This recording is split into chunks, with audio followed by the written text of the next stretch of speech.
Hi, everybody. My name is Tara Kornhauser, and this is my colleague, Kelly Tobin, and we are practice development leaders in the Northern Specialist Family Violence Service at Berry Street in Victoria. We've been asked to come along today to present on the Safe and Together model. So we're hoping to give you a briefing about that today and introduce the model, and then give you a little taster, and then direct you as to where to go to get a little bit more information if this is something that you're interested in.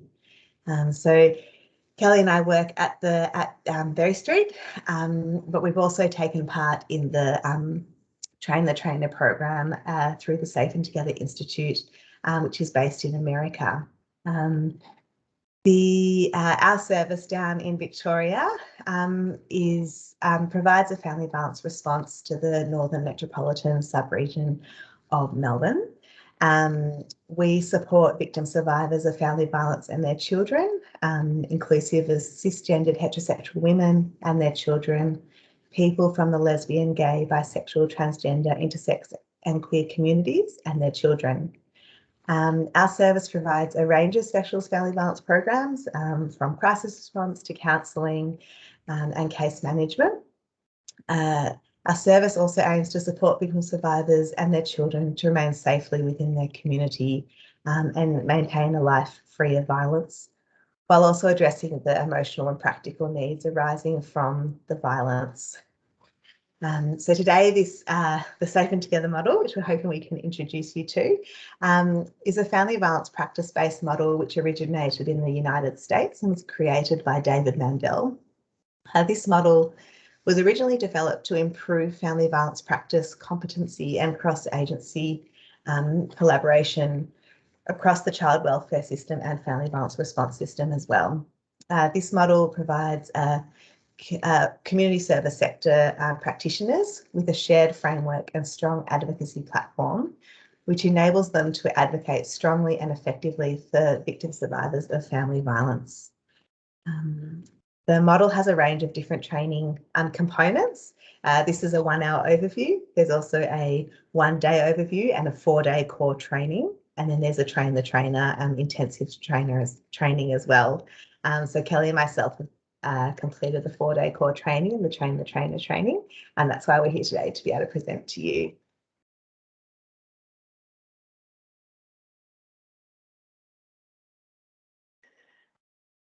So we'll just introduce the objectives of this short presentation, and that is to introduce a perpetrator pattern framework to you all.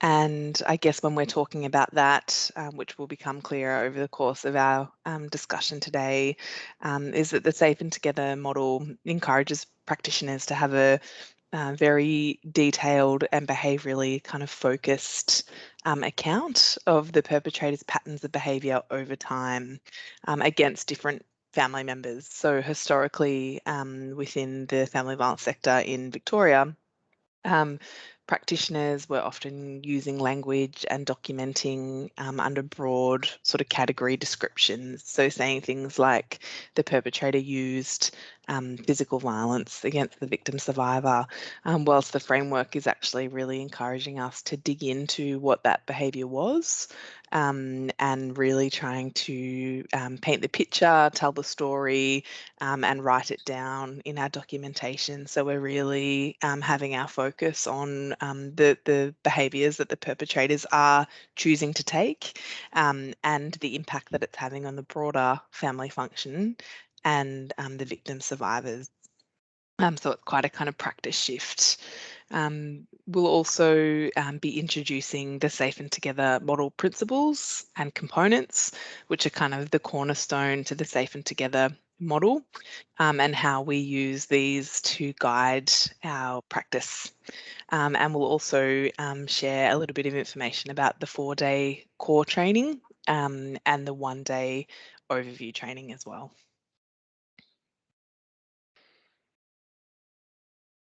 So the mission statement for the Safe and Together model is to create, nurture and sustain a global network of domestic violence-informed child welfare professionals, communities and systems.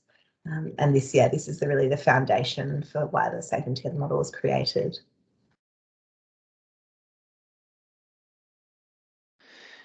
So you'll see from this map, the Safe and Together framework has reached many different places over the world. In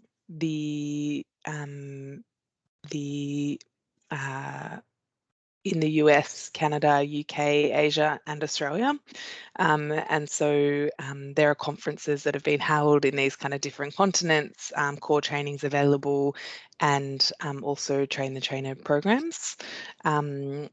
You'll see here that there's the Safe and Together website, which we'll refer to later again, but it provides the information about core training, all of the relevant mini courses that you can do through the Institute, as well as conferences that might be of interest to people. The training really has a broad audience. It's intended, it was originally intended to kind of target those working within child protection and child welfare organisations, but it's also extremely applicable to the work of family violence practitioners and advocates that generally work with victim survivors of family violence. And also in Victoria, we're seeing services take up the training who are primarily responsible for responding to perpetrators that are using family violence.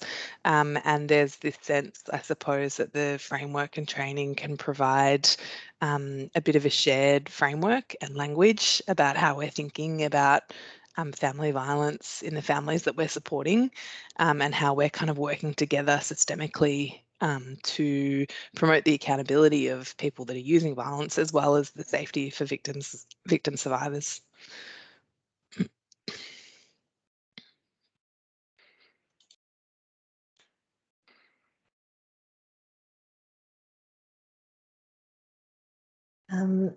This slide is looking at the focus of the model, which is better outcomes for families and the practitioners working in these systems.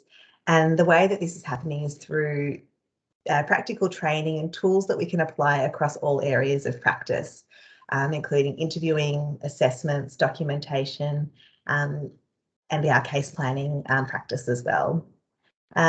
This model is aiming to improve family violence competencies and cross-system collaboration for these better outcomes for families.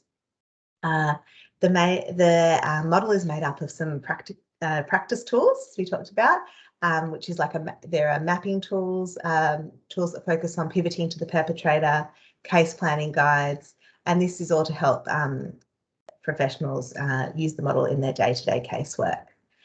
In our service, we have incorporated the Safe and Together principles into a range of our forms and documentation tools that we use, including our referral forms, our psychosocial assessment, our comprehensive risk assessment, and also a risk summary letter that we've used to create, that we've created to use when we're sharing information with other services to hold a Safe and Together lens when viewing our risk assessment.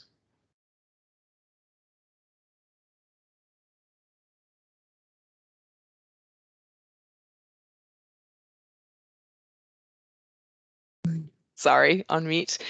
You'll see here that there are a range of tools and resources that the Safe and Together Institute do offer that Tara just alluded to, and these are available once you kind of enroll within the training context. So I guess just to say that at Berry Street, we're currently facilitating or embedding the training across our organisation. So we're implementing a range of 1 hour, 1 day and 4-day core training programs via the certified trainers that we have through the Train the Trainer program that Tara and I are involved in. And we're being really thoughtful about how we're actually supporting the integration of the training once people have completed it. So thinking a lot about our documentation policies, how we're writing our assessments, and how we're sharing information with other services. So the training itself is really pivotal, but also helping people to kind of keep it front and center in their practice following the completion of the training.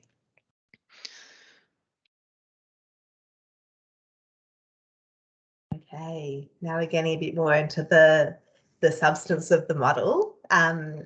Similar to being trauma-informed or culturally competent, child protection systems cannot achieve their mission related to children and families without being family violence informed. And so here the Safe and Together model looks at a continuum of practice. We're hoping we can get some handouts to you, and if not, this continuum of practice is available online. So here is an example of a bit of a summary slide of that continuum. So if we start at the left-hand side, looking at family violence destructive practice, here we're thinking about the failure to protect model that I think we would have all heard about. For example, there was a client that we were working with who was going through children's court, and one of the conditions of the order that was made by the magistrate was that the children who were in the full-time care of the mother and the family violence survivor were not to be exposed to any family violence. And here we can see this condition is family violence destructive. It expects the victim survivor of the family violence to guarantee that the children will not be exposed to the violence, when in fact the perpetrator of violence is actually in control of that. The result of this may force the victim survivor to lie about the new violence, not call police or enact their safety plan, or be forced to comply with the perpetrator's coercive control out of fear that the result of this means that they may lose their children if the perpetrator is continuing to use violence. Then we're moving across to family violence neglectful. This practice is where there's an unwillingness to intervene or acknowledge how family violence impacts children and families.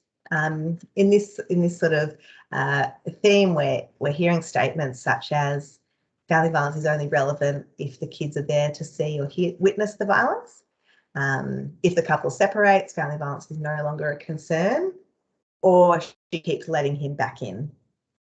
We're moving across now to look at family violence pre-competent practice, which is primarily defined by a gap that's noticeable between policies that uphold the relevance of the impact of family violence and the actual training available to practitioners in this service. So here we're hearing things like, we know we need to do a better job with family violence cases, but we don't know how to do that. This can result in perpetrators escaping responsibility for their use of violence, and sometimes being sent to something like seeing perpetrators being sent to general parenting programs rather than family violence specific interventions, or children not being able to access family violence specific therapeutic supports. And we often see it at this sort of phase that there's tension between the child protection statutory system and family violence support agencies. Moving across now to family violence competent practice, and which is where policies and practices focus on child safety and wellbeing. There's a recognition of victim survivor strengths, and perpetrators are held accountable. And we see family violence intervention as a core part of child protection and statutory responses. Here in this point, we hear statutory bodies speaking to victim survivors about the goal being to keep children safe and together with the victim survivor, and that the source of concerns for the child's safety is the perpetrator's violent behaviour and their choices. And we see this in stark contrast to the failure to protect paradigm we spoke about before. Then we're moving across to family violence proficient practice. And this is where policies, practice and staff are confident in responding to family violence in a family violence, to families in a family violence informed way. And we're holding an intersectional lens in that response. So we're understanding the multi-layers of oppression in which also impact families' engagement with the service system. This results in cross-system collaboration. So we're using a shared framework and common language. And victim survivors are more likely to see statutory responses as support resources rather as a punitive response. So using this continuum, it can give you a language to explain why a specific practice or policy does or doesn't benefit children and families. And it can be used as something to help us understand how best practice in relation to family violence and children can be upheld. Family violence informed practice rests on some key concepts, which is embedded in the Safe and Together model. One of them is the perpetrator pattern-based approach, which Kel mentioned earlier, to really understand the intersection of family violence and children.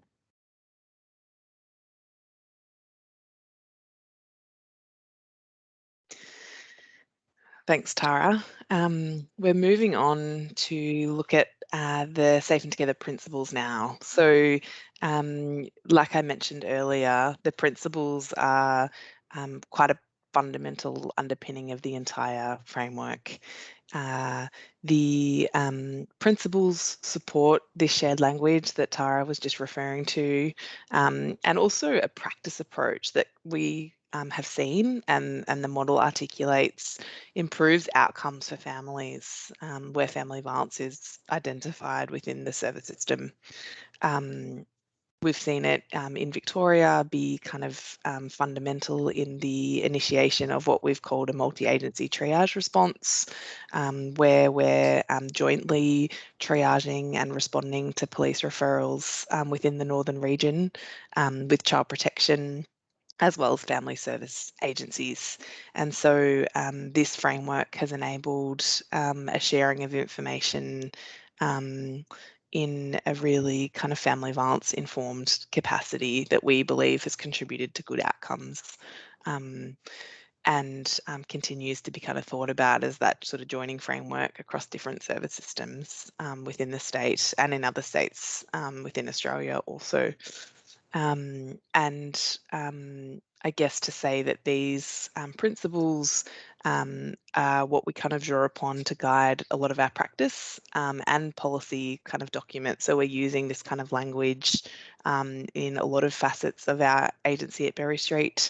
We're using it in our documentation, in our forms, in our assessments, and also in our kind of team meetings of our case allocation meetings or reflective practice spaces, that we're really ensuring that we're thoroughly embedding the language through all areas of our practice work. So we'll step through the principles now. You'll see that the first principle is keeping the child safe and together with the non-offending parent. So, you know, it's clear that it's really important work to support keeping children safe and together with their non-offending parent. Clearly, there are cases where removal is an option, but however, the Safe and Together framework clearly articulates that the ultimate goal, wherever possible, is keeping the child in the care of the parent that's not using violence, and thinking about what interventions are actually required for the person that is using violence to enhance the safety of the family. That's kind of the front and center thought about what are we doing to promote the accountability of the person using violence, and what additional supports may the victim survivors require in order to think about their safety and well-being. So being really respectful and mindful that there are likely numerous strategies and things in place that victim survivors are already doing in order to keep the child safe and together with them. Underneath this first principle, you'll see that there are kind of some subheadings: safety, healing from trauma, stability and nurturance. I guess this is kind of drilling down from the first principle and talking about what are the ways that victim survivors are promoting the physical and emotional safety of their children, you know, and being really intentional about the victim survivors' efforts of what are they attempting to do, whilst keeping in mind these attempts don't always lead to increased safety for the family, but it's really important that we're keeping front and centre how hard generally victim survivors and parents who aren't using violence are really working to increase the safety of their child and support them to heal from trauma and maintain stability and nurturance despite the perpetrator's patterns of behaviour. So again, we're wanting to be intentional about the way that we are thinking about these subheadings. You know, often we're documenting these efforts within our case notes at Berry Street and our assessments. And it supports us to think about, what else can we offer on top of all of these efforts that the victim survivor is doing, and how can we support them in their kind of goal of generally keeping the child safe and together with them. Moving down, the second principle, partnering with the non-offending parent as a default position. So you'll see that these are kind of linked as we go down, but in all respects, true partnership and relationships with the victim survivors that we support is really the kind of cornerstone of our practice. So we often find that it's very difficult to get a good outcome unless we have a really effective and solid partnership and relationship with our clients. So, I think partnering with victim survivors is something that historically has been done quite well within the family violence service sector. And I know something that we really uphold at Berry Street, as well as our intersectional feminist and trauma-informed lenses, and how we kind of layer in our practice frameworks with this safe and together framework. So, I guess this sometimes hasn't been done as effectively within other parts of the service system, where it's, I guess, victim survivors and parents who aren't using violence aren't always seen as the kind of natural ally to the work, but the Safe and Together framework really kind of shifts that focus and helps practitioners to kind of prioritise this partnership, and supports practitioners to also see that the quality of the relationship with the victim survivor really supports the work. It enhances the way that information can be obtained, that assessments can be formulated, and supports collaboration with the victim survivor about how else children can be supported to remain at home with their safe parents. So I think this is a really kind of pivotal part of the model, and something that can be quite a practice shift for some domains of the sector.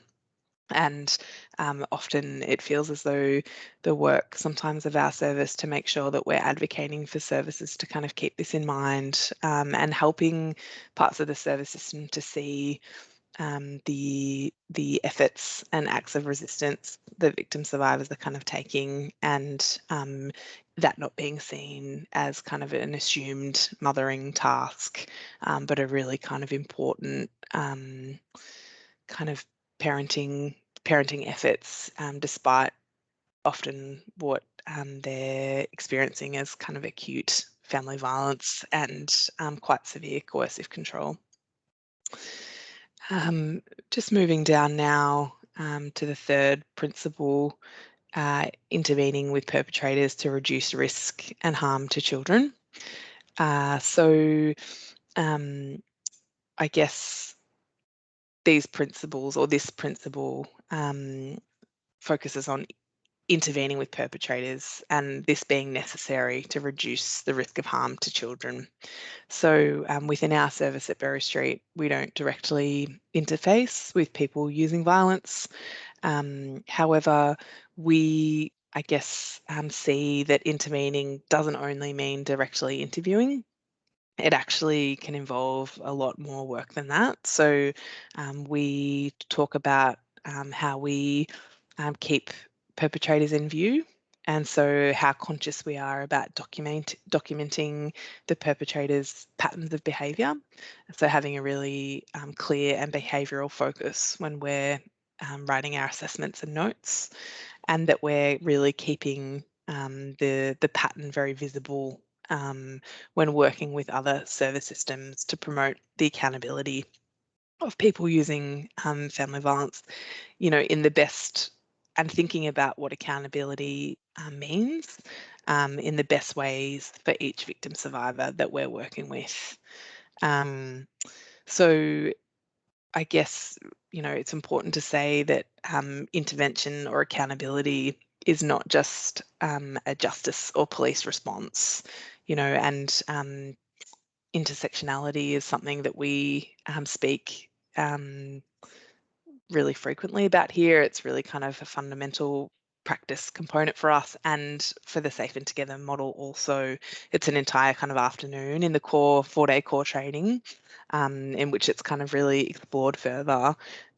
So I guess, just to summarise, that we understand for many victim survivors that we support, that policing and justice responses, often lead to poorer and unsafe outcomes for families and communities. And this is really due to the structural inequality that these systems are founded upon, that often result in discrimination to victim survivors and perpetrators that might identify with the LGBTIQ plus community, and or the Aboriginal or Torres Strait Islander communities, and or communities that might speak a first language other than English. So we really want to broaden our thinking about what accountability looks like for the victim survivors and communities that we're supporting, and really keeping that in mind, whilst also really endeavouring to keep the perpetrators' behaviours in view and focus within our own work and at a systemic level as well. And I guess the other thing to say about this is that this piece often has been missing within the service system responses within Victoria, that often there's been a concept that once perpetrators are removed from the home, then the risk is gone. And often what occurs is kind of an invisibility of the perpetrators within families and the responsibilities that are kind of attached to that position for them. And a lack of recognition that perpetrators continue to cause significant harm and risk for families despite being removed. And often when they are removed, that many things can feel harder for families, that trying to promote the functioning of a family can feel a lot more difficult for single parents. And I guess with this kind of frame, the unequal gender standards often come into play.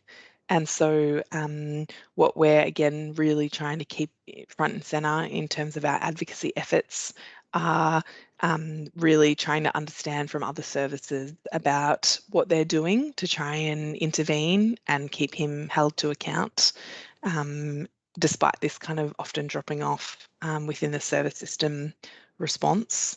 We're recording were services offered to the perpetrator, and did he take those services up?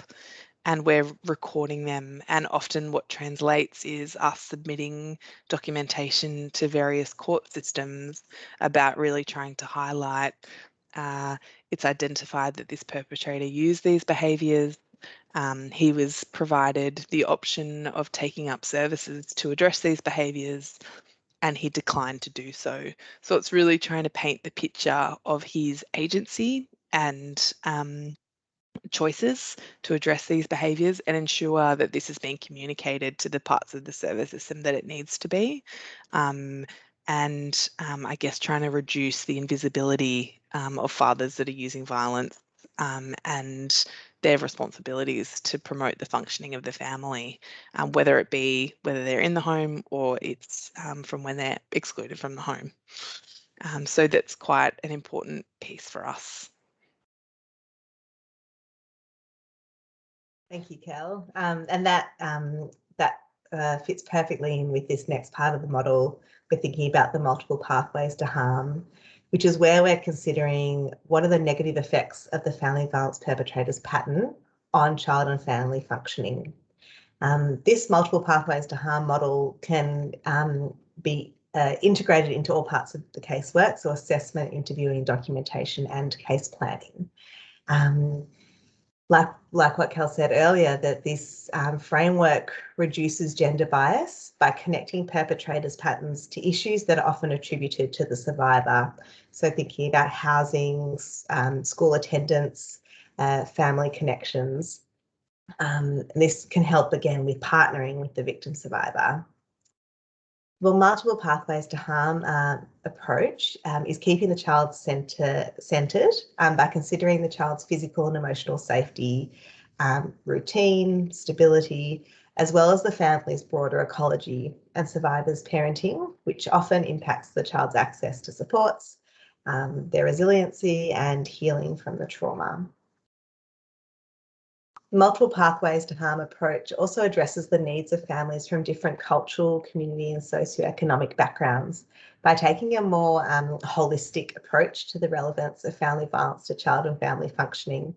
So rather than making assumptions about the ways in which the perpetrator's behaviours may be impacting a family, similar to what Kel said about making assumptions about what accountability looks like, this multiple pathways to harm approach, it helps us really unpack the broader domains of impact of the family violence in the family.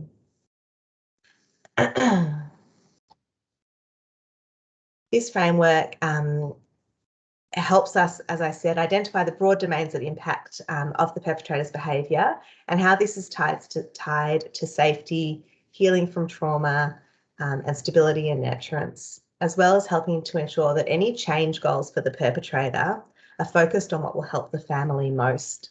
An example of this that I think comes up quite regularly for us is if the perpetrator of violence is removed from the home and there's one family car and the perpetrator is removed and the perpetrator takes the family car with them. So yes, the violence has stopped, but what is the impact of that car being removed from the home? Is it impacting the victim survivor who's now the sole carer of the children? Ability to access work, to get the children to school. So we're thinking more broadly than, the perpetrator of violence has been removed and now the violence is stopped and we can move forward. Really looking at those broad domains of impact. This is like a wider assessment framework, and it can help us, while it helps us to work with victim survivors and partner more effectively, it also helps us engage and motivate perpetrators of violence by giving examples of the broader sets of domains of impacts to explore with them. So instead of just exploring things like what did the children see, we can think about, as we said before, how did you taking the car with you when you're excluded from the home impact the whole family? If we have a look at this slide, we can move around the arrow, and that helps us give an idea of these broad domains of impact. So we're starting off by looking at the perpetrator's pattern. What did the coercive control towards the adult victim survivor look like, and what actions were taken to harm the children? And then we're expanding this. We're looking at it through the lens of children's trauma and safety. Were they a victim of physical abuse? Did they see, hear or learn about the violence? How did this impact them? Then we're moving through to the effects on broader family ecology.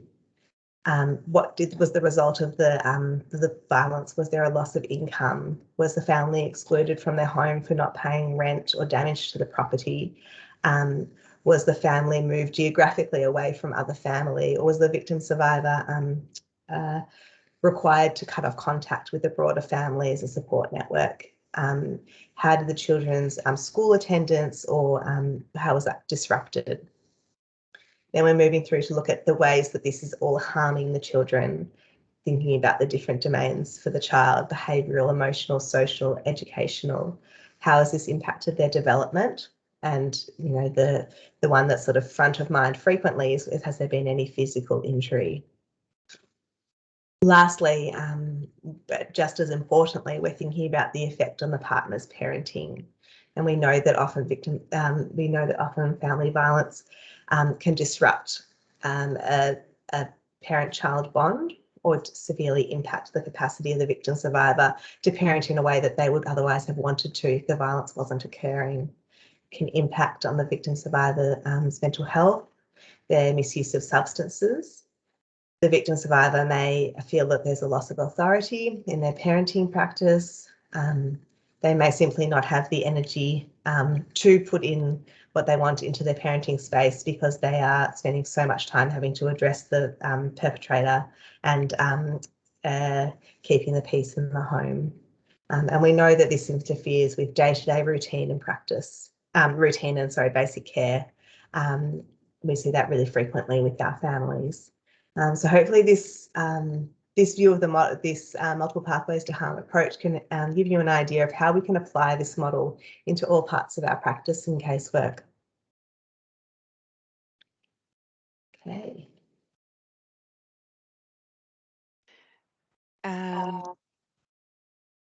Sorry. So just finishing up the short presentation that we've provided today, very conscious that this is just kind of a brief taste of Safe and Together. We really wanted to encourage you to head to the Safe and Together Institute website, which you'll find the details of that on this slide, which provides more information about further training. It has really useful resources, including sort of topical podcasts, articles, and a range of online learning opportunities and options. So really want to encourage you to check that out and see how your agency might consider knowing more about this model and framework.